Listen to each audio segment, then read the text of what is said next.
PG medical సీట్ల అవకతవకలపై ED దర్యాప్తు ముమ్మరం చేసింది. తెలంగాణలో పలు మెడికల్ కళాశాలల ఆస్తులు జప్తు చేసింది ED. Malla Reddy medical college, Chalmeda Anand Rao institute of medical science, MNR medical కాలేజీల ఆస్తులను జప్తు చేసింది ఈడీ.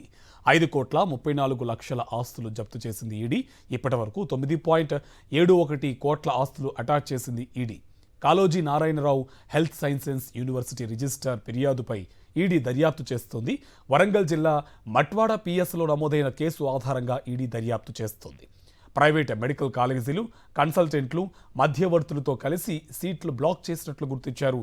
సాధారణ మెడికల్ సీట్ల కంటే 3 రెట్లు అధికంగా ఫీజులు వసూలు చేసినట్టు గుర్తించింది ఈడీ. ఈ మేరకు దర్యాప్తు కొనసాగిస్తోంది.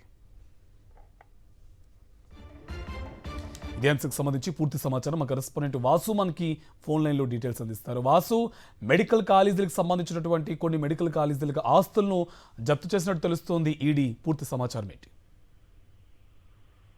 కార్తిక్, పీజీ మెడికల్ సీట్ల అవకతవకల వ్యవహారంపై గత కొంతకాలంగా ఈడీ దర్యాప్తు చేస్తా ఉంది. అయితే దర్యాప్తు కీలక దశకు చేరుకుంది. తెలంగాణలో పలు మెడికల్ కళాశాలకు సంబంధించినటువంటి ఆస్తులను జప్తు చేసింది.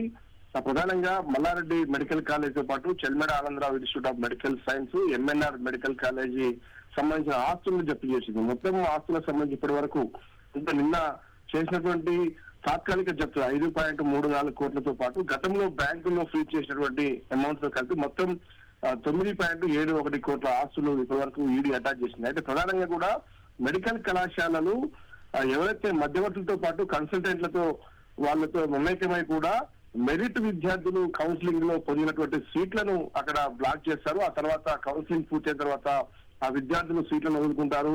ఆ తర్వాత కాళోజీ నారాయణరావు హెల్త్ యూనివర్సిటీ విధించే ఫైన్ కట్టి ఆ సీట్లను బ్లాక్ చేసి ఆ తర్వాత ఎక్కువ ర్యాంకు ఏదైతే క్యాట్ లో అధికంగా ర్యాంక్ వచ్చినటువంటి విద్యార్థులకు 3 రెట్లకు, సాధారణ మెడికల్ సీట్ల కంటే 3 రెట్లకు అధికంగా ఫీజులు వసూలు చేస్తూ అమ్ముకుంటున్నట్టుగా గుర్తించారు. ఈ నేపథ్యంలో Kaloji Narayana Rao health sciences university registrar ఫిర్యాదు మేరకు కేసు నమోదైంది వరంగల్ జిల్లా మట్వాడ పిఎస్ లో. ఆ కేసు ఆధారంగా ఈడీ దర్యాప్తు చేస్తుంది. ఈ నేపథ్యంలో ఇప్పటికే కళాశాల అడ్మినిస్ట్రేషన్ అధికారులతో పాటు కొంతమంది ఆ స్టాఫ్ ను కూడా విచారించినటువంటి ఈడీ జరిగిన వాస్తవాలన్నీ కూడా ప్రాథమికంగా నిజమైన తేలడంతో ఈసీఐఆర్ నమోదు చేసి ప్రస్తుతం ఆస్తుల జప్తుకైతే కూరుకుంటా ఉంది. ఎవరెవరికి ఎన్ని కోట్లకు సీట్లు అమ్ముకున్న అంశానికి సంబంధించి మొత్తం తెలంగాణ రాష్ట్ర వ్యాప్తంగా ఇంకా ఎన్ని కళాశాలలు ఇలా సీట్ల మాయాజాలం నడుపుతోంది అన్న అంశానికి సంబంధించి దర్యాప్తు అయితే ఈడీ ముమ్మరంగా చేస్తుంది. ఈ నేపథ్యంలో దాదాపు 10 కోట్ల మేరకు ఆస్తులు అటాచ్ కావడం మాత్రం సంచలనం కలిగిస్తోంది. ఈ కేసులో త్వరలోనే కీలక అరెస్టులు కూడా జరిగే అవకాశాలు కనిపిస్తా ఉన్నాయి.